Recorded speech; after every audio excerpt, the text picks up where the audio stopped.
1 फरवरी 2003, दुनिया के इतिहास का ऐसा मनहूस दिन जिसने पूरी दुनिया के लोगों की आंखों में आंसू ला दिया था।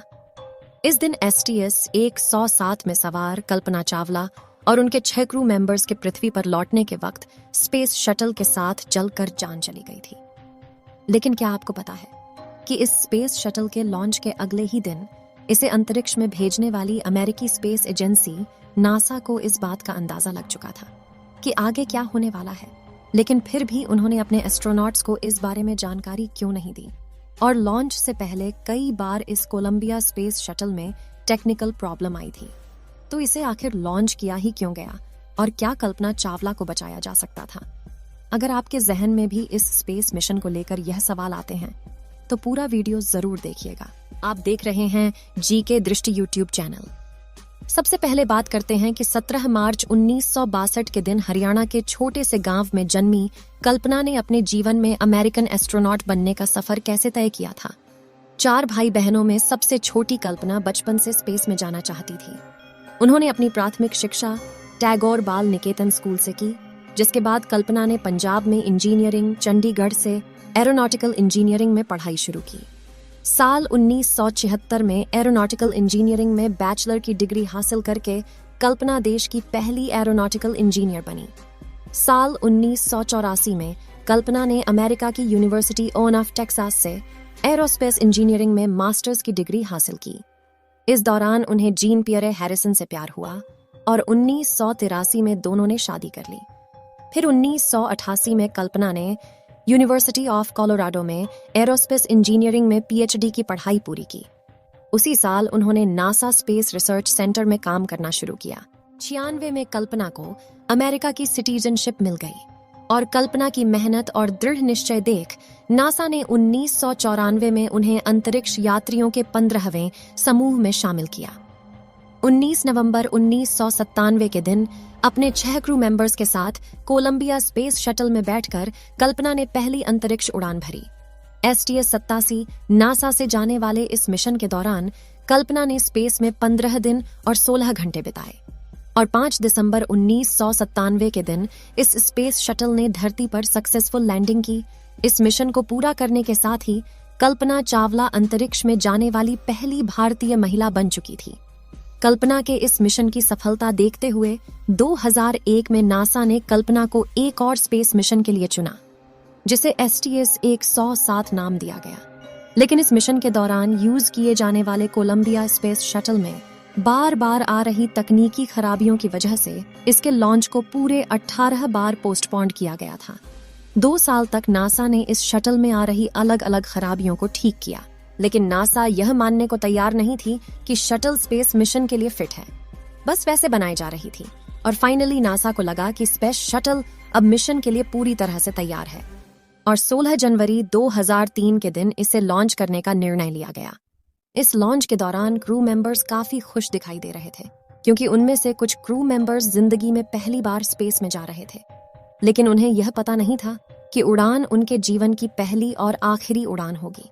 फिर भी 16 जनवरी की दोपहर को कोलंबिया स्पेस शटल ने अपने रॉकेट के साथ फ्लोरिडा के स्पेस सेंटर से अपनी 28वीं उड़ान भरी और कल्पना का स्पेस क्राफ्ट सही सलामत स्पेस में पहुंच गया, जहां उन्होंने 15 दिन 22 घंटे और 20 मिनट तक स्पेस में रहकर अपने मिशन को पूरा किया। और 1 फरवरी 2003 के दिन जब कोलंबिया स्पेस शटल अंतरिक्ष से धरती के लिए रवाना होकर तेजी से धरती के एटमॉस्फेयर में दाखिल होता है और उस पर वायुमंडल की गैस का प्रेशर और घर्षण बढ़ता है, जिससे कुछ ही सेकंड में कोलंबिया स्पेस शटल एक आग के गोले में तब्दील हो जाता है और उसके अंदर मौजूद क्रू मेंबर्स के साथ जलकर राख हो जाता है। शुरुआत में तो इस दुर्घटना के पीछे का कारण अनजाने में ही क्रू मेंबर्स की कोई गलती को माना जा रहा था, लेकिन जब इस मामले की वजह तक जाने के लिए इन्वेस्टिगेशन शुरू हुई तो ऐसा सच सामने आया जिसने लोगों के होश उड़ा दिए।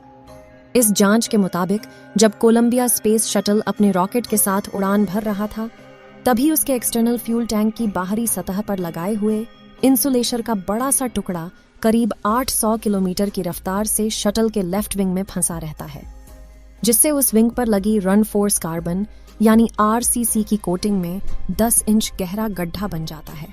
लॉन्च के दौरान तो इस घटना पर किसी की नजर नहीं जाती है, हालांकि लॉन्च के दूसरे दिन नासा के inspector photo walking group division को इस घटना के बारे में पता लग चुका था, लेकिन फिर भी उन्होंने एस्ट्रोनॉट्स को इस बारे में कोई जानकारी नहीं दी।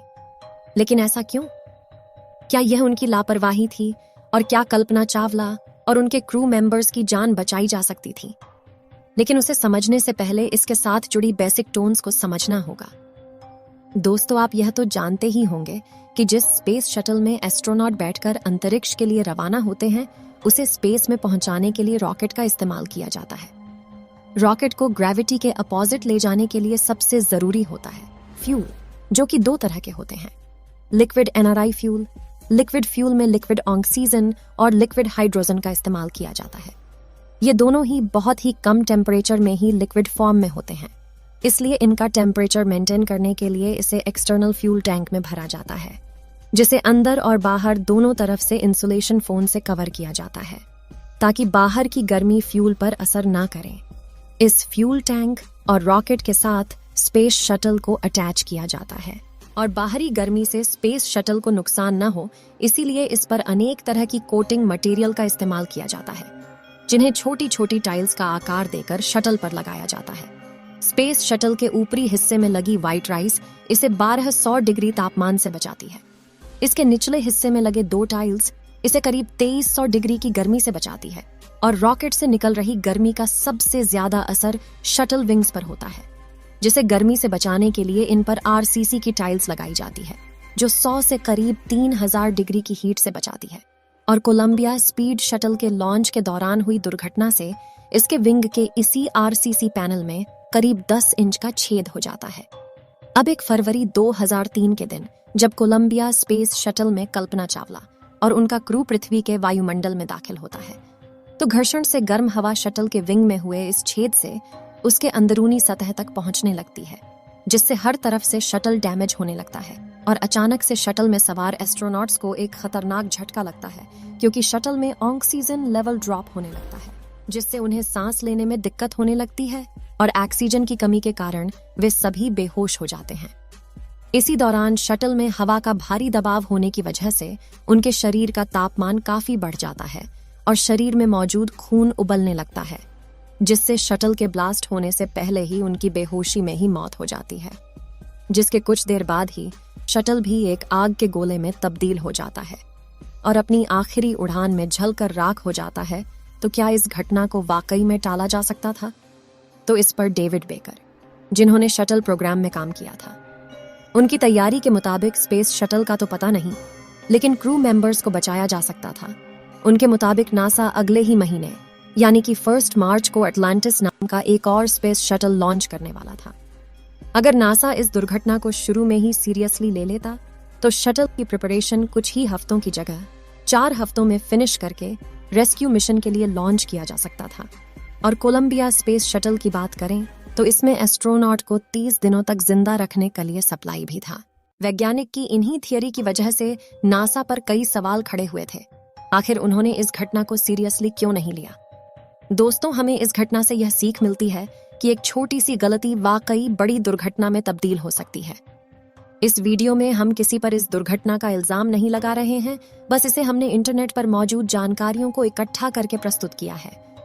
दोस्तों, अगर आपको यह वीडियो पसंद आया हो तो इसे लाइक और अपने मित्रों तक शेयर करें। जानकारी से भरपूर ऐसी वीडियो देखते रहने के लिए चैनल को सब्सक्राइब जरूर करें और बेल आइकन को ऑल पर सिलेक्ट करना बिल्कुल ना भूलें। मिलते हैं किसी और नॉलेजेबल वीडियो के साथ। वीडियो को अंत तक देखने के लिए धन्यवाद।